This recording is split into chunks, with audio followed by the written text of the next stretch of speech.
Bismillahirrahmanirrahim. Assalamualaikum warahmatullahi wabarakatuh. Alhamdulillahirrahmanirrahim. Wassalatu wassalamu ala asrafil anbiya wal mursalin wa ala alihi wa sahbihi ajmain. Saya Dr. Abdurrahman, MKes, spesialis bedah, subspesialis bedah onkologi konsultan. Saya sebagai dosen pada pendidikan dokter dan profesi dokter Fakultas Kedokteran dan Ilmu Kesehatan UIN Kalauddin Makassar. Saya salah satu dosen pengampu pada mata kuliah ilmu bedah. Mata kuliah ilmu bedah adalah mata kuliah wajib yang harus dilalui. Mata kuliah ini dalam mata kuliah advance. Baik, selamat datang di mata kuliah ilmu bedah. Bismillahirrahmanirrahim. Assalamualaikum warahmatullahi wabarakatuh. Waalaikumsalam warahmatullahi wabarakatuh. Alhamdulillahirrabbilalamin. Wassalatu wassalamu ala asrafil anbiya wal mursalin wa ala alihi wa sahbihi ajmain. Rabbi shrah li sadri wa yassir li amri wahlul 'uqdatam min lisani yafqahu qawli. Pada hari ini kita akan membahas tema tentang kelainan pada payudara.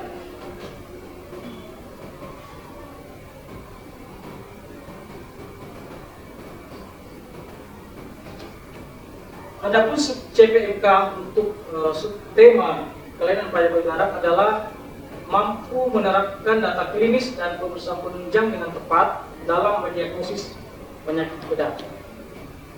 Sub CPMK mampu mengkaji definisi, etiologi, epidemiologi, patomekanisme, manifestasi klinis dan pemeriksaan penunjang dalam mendiagnosis penyakit bedah onkologi. Dalam hal ini temanya adalah kelainan gina payudara.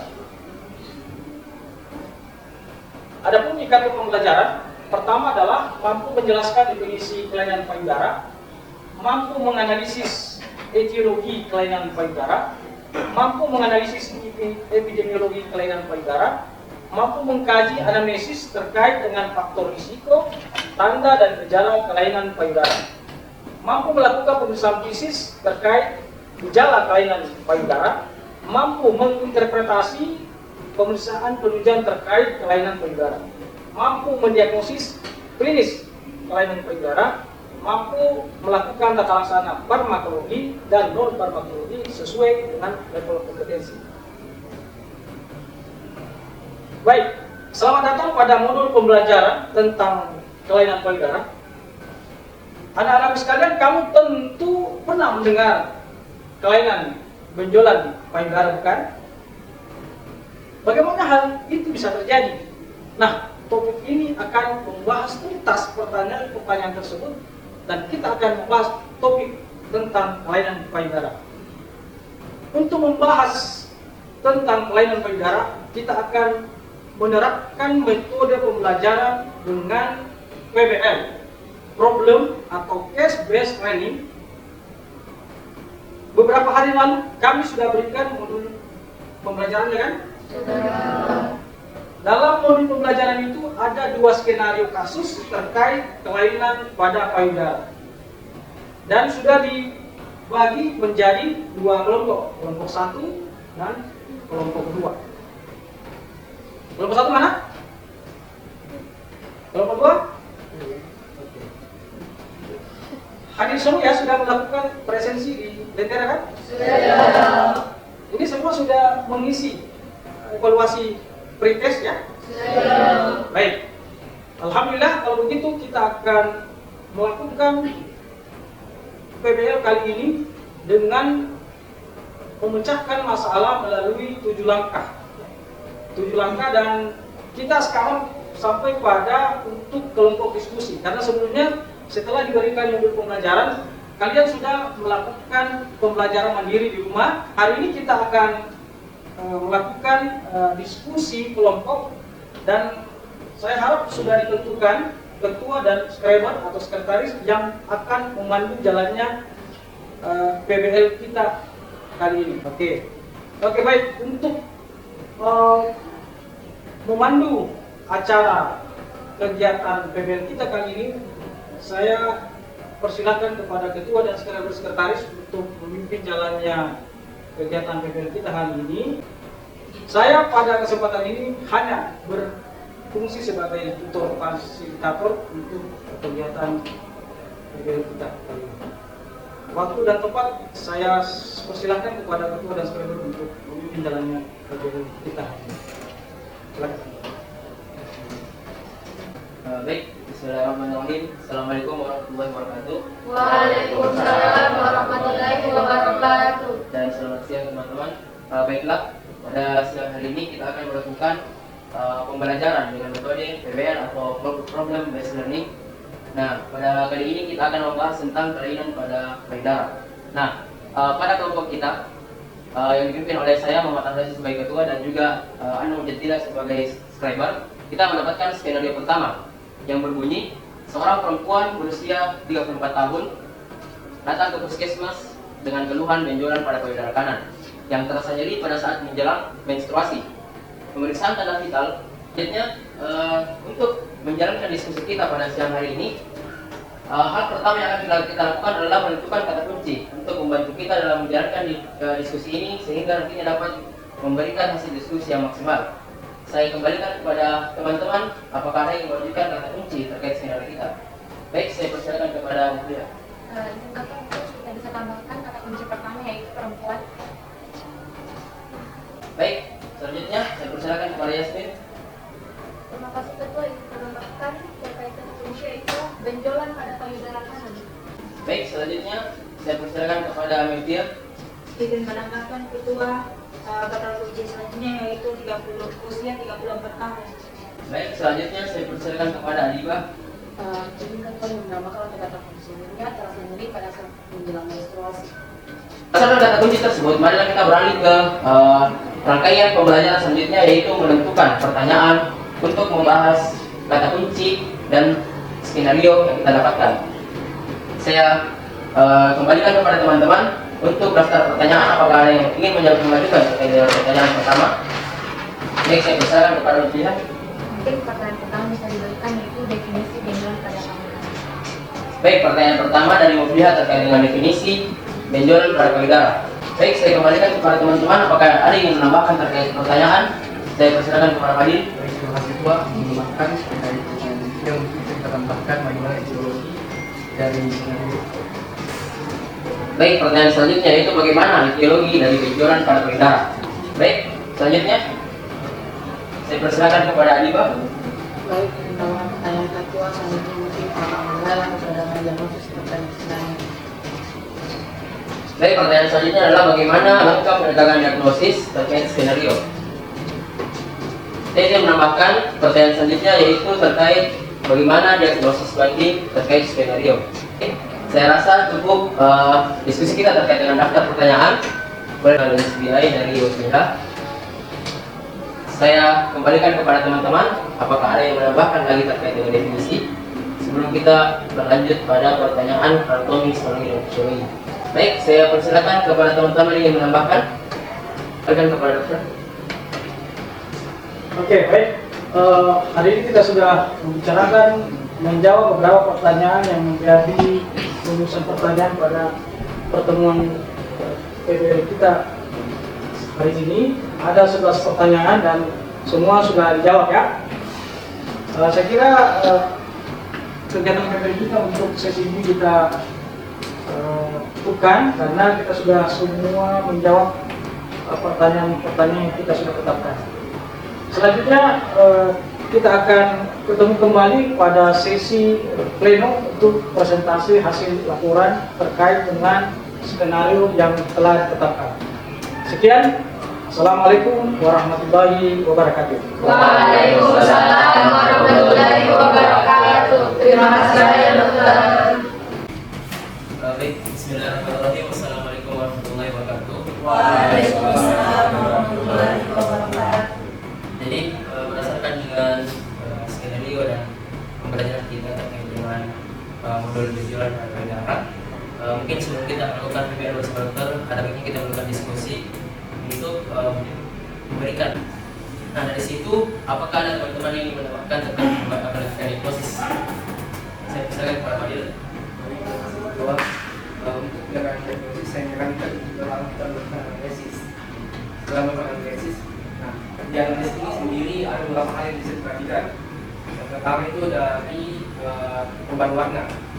Yang kedua itu selain perubahan warna bisa kita juga lihat apakah ada benjolan lain yang Ucapkan catatan sehingga kita dapat memaparkan hasil bacaan kita masing-masing, dapat memberikan proses yang baik dan tentunya memberikan pembelajaran yang baik untuk kita semua. Mungkin bisa dilengkapi juga dengan adanya integrasi Islami atau integrasi keilmuan untuk menjelaskan dengan keilmuan dan agama dalam terjadi. Mungkin cukup diskusi kita pada siang hari ini. Saya tutup dan mengucapkan alhamdulillah. Assalamualaikum warahmatullahi wabarakatuh. Baik, Assalamualaikum warahmatullahi wabarakatuh. Waalaikumsalam warahmatullahi wabarakatuh. Alhamdulillah kita ketemu kembali pada sesi plenum.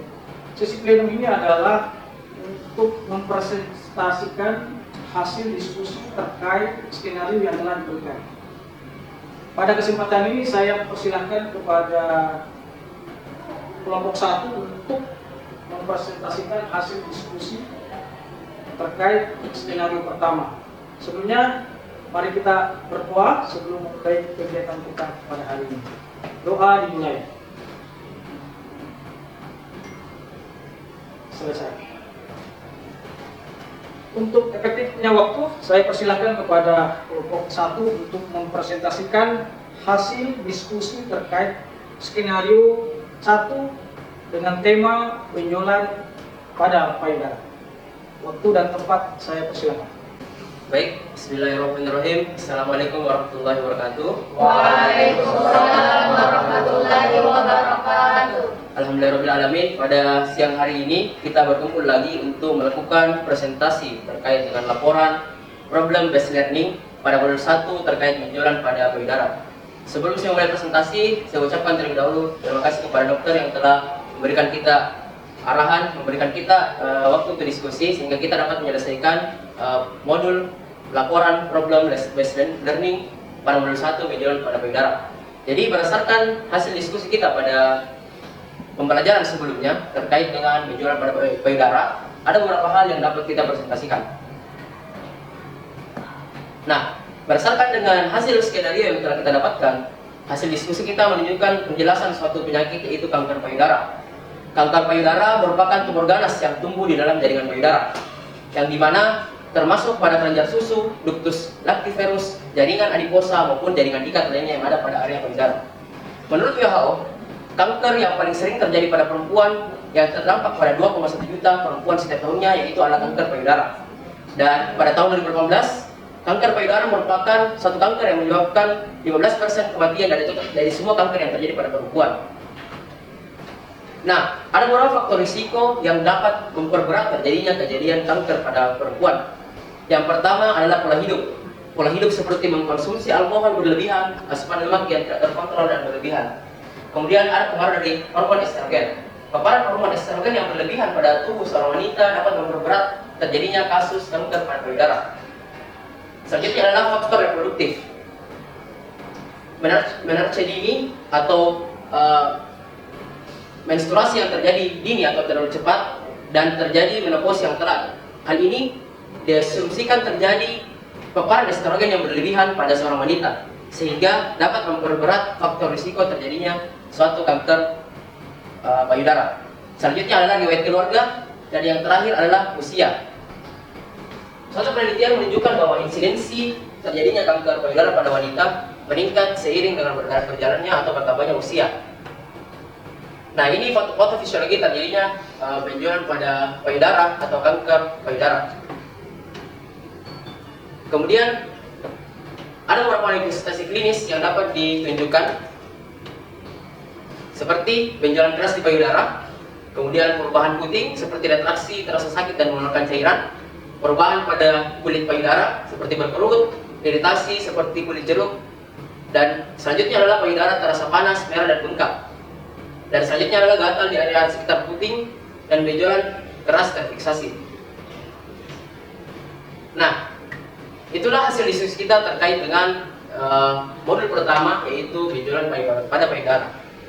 Dan di akhir diskusi ini, sesuai dengan arahan dari dokter, kita mengaitkan pembelajaran kita dengan integrasi keilmuan atau integrasi keislaman sesuai dengan skenario.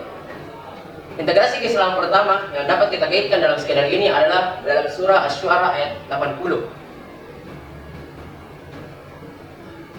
Dalam surah Asy-Syu'ara ayat 80 yang berbunyi wa idza maridtu fa huwa yashfin, yang artinya apabila aku sakit dialah yang menyembuhkanku. Imam Jamaluddin Al-Qasim dalam tafsirnya menguraikan bahwa ayat ini menggambarkan tata susila seorang hamba Allah kepada Khaliknya. Sebab penyakit itu kadang-kadang akibat dari perbuatan manusia sendiri. Misalnya disebabkan oleh pelanggaran terhadap norma-norma kesehatan atau pola hidup sehari-hari, maka serangan penyakit terhadap tubuh tidak dapat dielakkan. Sebaiknya yang berhak menyembuhkan penyakit adalah Allah Subhanahu wa taala. Maka daripada itu, ketika seorang hamba terkena suatu penyakit, maka hendaknya ia kembali kepada Allah, berserah diri kepada Allah, dan juga tetap melakukan pengobatan sebagai usaha dalam memperoleh kesembuhan. Nah, selanjutnya selain ayat yang dapat kita jelaskan dalam skenario ini, ada hadis yang dapat kita kaitkan terkait dengan skenario. Dalam hadis yang diriwayatkan oleh Imam Muslim, Tirmizi dan Amr bin Maimun, yang artinya dari Amr bin Maimun bin Mahran, sesungguhnya Nabi Muhammad SAW berkata kepada seorang pemuda dan menasihatinya, jagalah 5 hal sebelum terjadi 5 hal. Yang pertama, mudamu sebelum datang masa tuamu. Kemudian sehatmu sebelum datang masa sakitmu. Kemudian waktu luangmu sebelum datang waktu sibukmu. Kayamu sebelum miskinmu, dan yang terakhir hidupmu sebelum matimu. Dalam skenario ini dapat kita lakukan penekanan pada satu kutipan hadis tersebut yang berbunyi sehatmu sebelum datang masa sakitmu. Dalam kutipan tersebut dijelaskan bahwa bagaimana kita memanfaatkan masa sehat kita sebelum datangnya masa sakit, sesuai dengan skenario yang kita dapatkan. Seorang mengalami kanker payudara. Ketika seseorang namun sebelum itu saya ingin menyampaikan suatu quotes dari Ibnu Sina yang berbunyi, kepanikan adalah separuh dari penyakit, ketenangan adalah separuh dari obat, dan kesabaran adalah permulaan dari kesembuhan. Selanjutnya diskusi saya kembalikan kepada dokter. Baik, kita berikan yang telah mempresentasikan hasil diskusi terkait skenario 1 dengan sangat baik, menarik, dan informatif.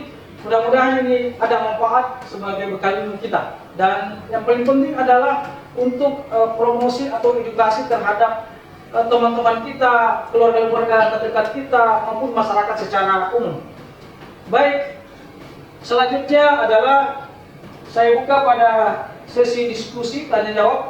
Mungkin dari peserta pleno ada yang ingin ditanyakan atau ada hal yang tidak jelas dari hasil presentasi tadi. Ya, silakan. Perkenalkan nama. Baik, bismillahirrahmanirrahim. Terima kasih dok atas kesempatannya. Perkenalkan nama saya Muhammad Firman Bazuk, Indo 2023. Izin bertanya pada pemateri. Tadi disampaikan terkait adanya benjolan pada payudara. Nah, kita membahas benjolan tentunya ada 2 jenis. Yang saya ketahui ada disebut dengan tumor jinak dan tumor ganas. Bagaimana kita bisa membedakan antara tumor jinak dan tumor ganas tersebut? Terima kasih. Ya, jadi pertanyaan jelas ya, bagaimana kita membedakan antara tumor ini jinak atau tumor ini ganas. Jadi kalau misalnya ada pasien datang, misalnya perempuan 35 tahun dengan keluhan ada benjolan di payudara kiri atau kanan, nah bagaimana kita bedakan kira-kira ini benjolannya jinak atau benjolannya ganas? Ya, tentu pasien yang datang akan tentu ini tahu lebih detail ini jinak atau ganas. Nah, bagaimana bisa membedakan bahwa ini benjolannya jinak, ini benjolannya ganas? Ya, silakan kelompok presenter untuk menjawab pertanyaannya. Baik, terima kasih atas pertanyaan yang diajukan dari kelompok yang bertanya. Jadi, berdasarkan dengan hasil diskusi kami terkait dengan pertanyaannya, yaitu bagaimana membedakan antara tumor yang bersifat jinak dan bersifat ganas. Nah, berdasarkan hasil diskusi kami, ada beberapa hal yang bisa diidentifikasi dari pemeriksaan fisiknya. Yang pertama, untuk tumor jinak. Tumor jinak itu dia biasanya konsistensinya atau masanya itu padat final. Biasanya mobile, berbatas tegas, berbeda dengan pada keganasan. Suatu keganasan biasanya terjadi suatu benjolan yang berbatas tidak tegas, immobile, dan tepinya kasar atau tidak tegas. Nah, dari pemeriksaan fisik tersebut kita dapat membedakan secara singkat konsistensi atau perbedaan dari tumor jinak dan tumor ganas. Nah, tapi ada beberapa hal atau beberapa pemeriksaan yang dapat kita lakukan, ada anamnesis, pemeriksaan fisik, dan pemeriksaan tunjang yang dapat memperkuat diagnosis kita. Mungkin itu yang dapat saya jelaskan. Mungkin untuk jawaban lebih lengkapnya dapat dijelaskan. Ya baik, ya betul ya yang sudah disampaikan oleh kelompok presentan. Bagaimana membedakan benjolan ini jinak atau benjolan ini ganas pada payudara.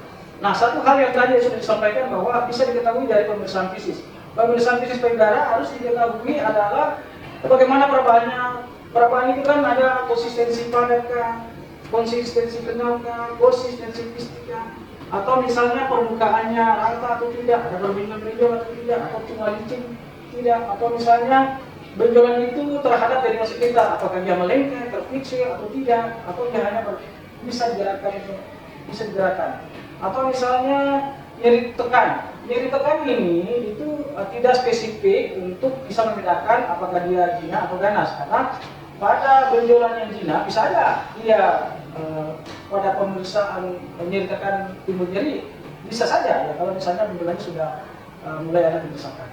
Begitu juga pada benjolan yang kita curigai suatu keganasan, itu belum tentu nyeri tekan itu belum tentu sudah ganas, atau juga tidak nyeri tekan itu belum tentu itu tidak ganas ya, seperti itu. Jadi nyeri tekan pada benjolan payudara itu tidak secara khas bisa membedakan apakah ini jinak atau ganas. Nah baik, kalau ada pasien datang ke kita dengan ada benjolan payudara, ya tentu kita harus kaji adalah dari anamnesis. Kita tanya-tanya, kita kaji, ini benjolannya sudah berapa lama, ya? Apakah benjolan ini disertai dengan keluhan-keluhan yang lain seperti benjolan misalnya di kulit, atau benjolan ini ada juga misalnya menyebabkan penyebaran di tempat lain, misalnya kalau ada tanda-tanda metastasis, kalau dia ganas, misalnya ada batuk, sesak, kalau misalnya mitanya sudah ke paru-paru, atau misalnya ada nyeri tidak enak atau perasaan tidak enak di perut kanan atas, kalau itu ada metastasis ke hati, atau misalnya ada nyeri-nyeri tulang, terutama tulang belakang atau pelvis, atau juga bisa terjadi nyeri kepala, mual, muntah, bahkan pada pasien-pasien tertentu bisa menyebabkan tidak sadar kalau sudah ada penyebaran atau metastasis ke otak. Jadi intinya adalah untuk menegakkan diagnosis kita harus tetap kepada pola penegakan diagnosis, yaitu dari anamnesis, pemeriksaan fisik. Kalau perlu dilakukan pemeriksaan penunjang, misalnya mamografi, USG mama, dan yang paling penting adalah gold standar dalam menegakkan diagnosis kelainan payudara atau dia jinak atau ganas. Gold standarnya adalah pemeriksaan histopatologi jaringan. Jadi kita ambil jaringannya, lalu kita bawa ke laboratorium patologi untuk menentukan apakah dia jinak dan ganas. Dan di situ juga banyak sekali informasi bisa kita dapat. Tingkat keganasannya bisa diketahui dan terapi apa yang digunakan bisa juga kita bisa perkirakan. Karena secara umum terapi pada kanker payudara adalah operasi, kemoterapi, targeted terapi, radiasi, supporting terapi yang lain. Tapi yang umum adalah operasi dan kemoterapi. Jadi anak-anak sekalian, payudara itu adalah organ ataupun jaringan yang sangat penting untuk seorang wanita. Maka sangat penting untuk mengetahui secara dini atau mencegah supaya benjolan itu tidak sampai membesar dan akan mengganggu kesehatan dan bahkan bisa mengancam jiwa ya kalau sudah terjadi keganasan pada. Olehnya itu sangat penting dalam hal ini adalah mendeteksi dini, mengetahui secara awal sejak dini bahwa benjolan ini. Dengan adanya benjolan kita jangan panik, kita periksakan ke dokter, ya, dokter bedah atau dokter bedah onkologi sudah semua untuk memastikan benjolan itu apakah dia jinak atau ganas. Dan ada rangkaian pemeriksaan yang dilakukan untuk menentukan kelainan tersebut apakah dia jinak atau ganas. Ya baik, saya akan menampilkan video terkait dengan bagaimana kita melakukan edukasi terhadap keluarga, terhadap masyarakat supaya bisa aware ya, tersadar terhadap kanker payudara ini dengan melalui ada yang namanya pemeriksaan payudara sendiri, pemeriksaan payudara sendiri atau sadari. Baik, saya akan menampilkan video ya bagaimana pemeriksaan payudara sendiri itu dilakukan atau sadari. Praktekkan bagaimana cara melakukan pemeriksaan payudara sadanis. pemeriksaan payudara oleh tenaga klinis dalam hal ini dokter. Nah, keterampilan ini penting untuk kita ketahui ya, terutama dalam rangka mendiagnosis kanker payudara. Ya. Baik, pertama-tama pemeriksaan fisik payudara itu tetap harus kita melakukan inspeksi. Kita lihat bagaimana bentuk payudara, apakah dia simetris antara kiri dan kanan. Ya. Kemudian kita mulai dari areola. Areolanya ada luka, ada krusta, ya. Kemudian dari kulit payudara kita lihat apakah ada kulit seperti kulit jeruk, ya, orderan, ada lekukan pada kulit, atau udem, ada pelebaran pembuluh darah vena, penetrasi, atau ada luka, ada ulkus, ya, atau ada tampak benjolan atau tidak. Ya. Kemudian jangan lupa kita lakukan pada areola itu kita pencet. Ya. Kalau kita pencet pada pemeriksaan fisik kita pencet, ya, apakah ada keluar cairan, apakah cairannya bisa berwarna hitam, coklat, kemerahan, atau misalnya seperti ASI tapi itu di luar dari masa menyusui, ya. Yaitu bisa saja itu adalah merupakan suatu kelainan, ya, yang pada payudara. Kemudian setelah kita inspeksi palpasi pada areola, kita lakukan palpasi payudara dengan ada polanya, bisa pola dari atas ke bawah, ya, atau melingkar seperti searah jarum jam, ya. Kita bisa mulai dari ini, ya. Ya, dengan ini kita melingkar semua, ya. Kita raba semua seluruhnya, ya, dari luar, dari dalam keluar sampai pada batas-batas payudara, ya. Nah, kalau ada kelainan yang kita rasakan, misalnya ada benjolan, kita pastikan benjolannya itu di mana. Misalnya di kuadran lateral atas misalnya. Kemudian kita tentukan, setelah kita tentukan lokasinya, kita tentukan ukurannya, kita tentukan konsistensi, apakah dia paling keras, paling kenyal, atau kistik. Kemudian kita tentukan apakah dia mobile terhadap cairan sekitar. Bagaimana permukaannya, apakah dia permukaannya rata, berbenjol-benjol, atau misalnya ada yang ditekan juga. Nah, setelah itu kita bandingkan dengan kita lakukan juga pemeriksaan di payudara kontralateralnya.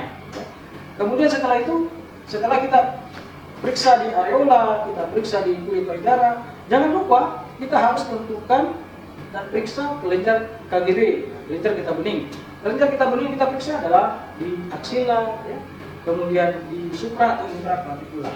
Nah, seperti ini, ya, kita periksa di aksila. Ya.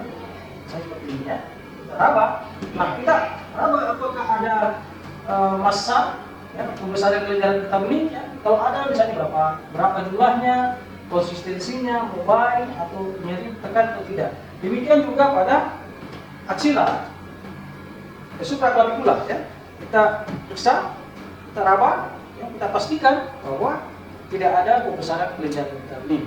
Kalau ada pembesaran kelenjar getah bening baik di infra atau supra, kita tentukan lokasinya, kita tentukan jumlahnya, kita tentukan ukurannya, kita tentukan konsistensinya, mobilitasnya, kita tentukan permukaannya, kita tentukan nyeri tekan atau tidak. Karena itu semua ada maknanya dalam menentukan stadium dari kanker payudara.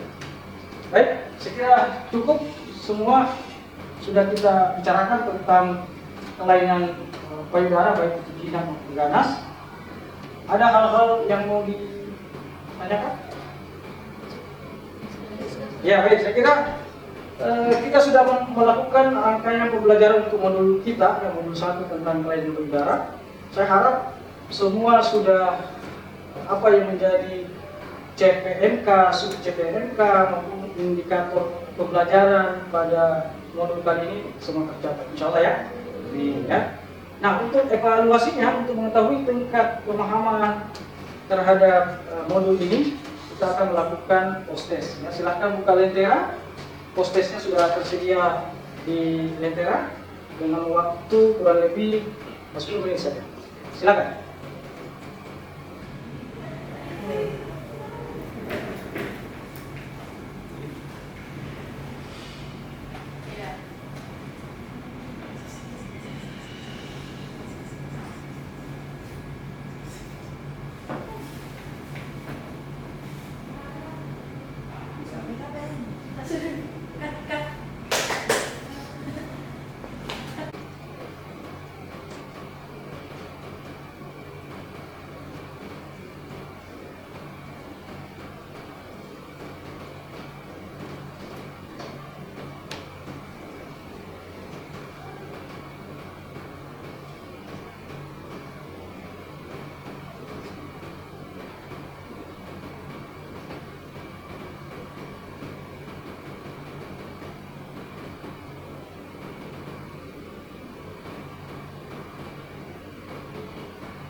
Oke, saya kira waktu sudah cukup untuk evaluasi untuk Pustes.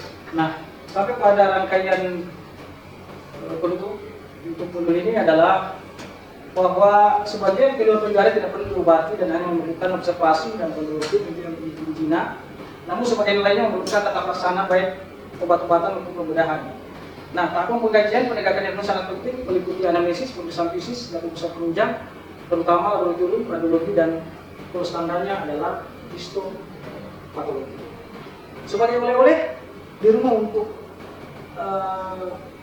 tugas terstruktur, silahkan nanti minggu depan dikumpul dan kita lihat sampai di mana pemahaman kalian dalam memahami visi dari modul pembelajaran kita kali ini tentang kelainan pada payudara. Baik, saya kira cukup. Kalau tidak ada pertanyaan, sesi kita sudah selesai. Marilah kita mengucapkan alhamdulillahirabbil alamin. Assalamualaikum warahmatullahi wabarakatuh. Waalaikumsalam warahmatullahi wabarakatuh. Terima kasih banyak, Dokter.